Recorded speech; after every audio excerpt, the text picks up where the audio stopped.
Tory Brexiteer shuts down angry caller who claims hard Brexit is not will of the people.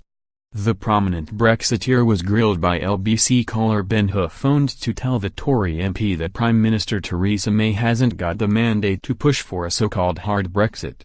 Ms Leadsom said, "In reality, if you stay in the single market you are not leaving the European Union."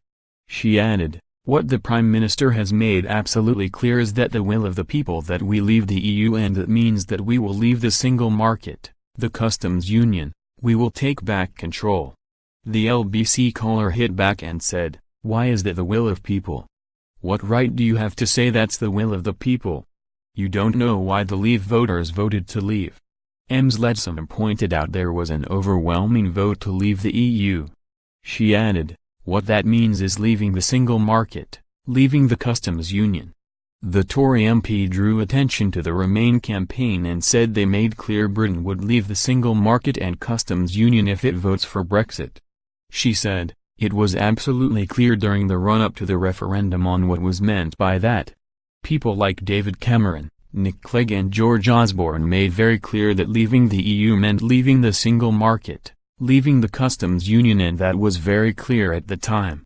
The EU's chief Brexit negotiator Michel Barnier said in November that if the UK leaves the single market then it cannot cherry-pick at aspects of the single market. He claimed Britain will lose the benefits of the single market when it leaves the European Union. EU sources have claimed Britain will not be ready to completely break free from the EU by 2020.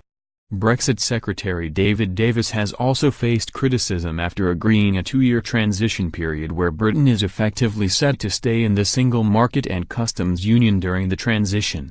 Brexiteer Jacob Rees-Mogg suggested to the Brexit Secretary Britain would be a vassal state during the transition period if it continues to be subject to the European Court of Justice, ECJ, pay into the EU budget and follow new single market rules.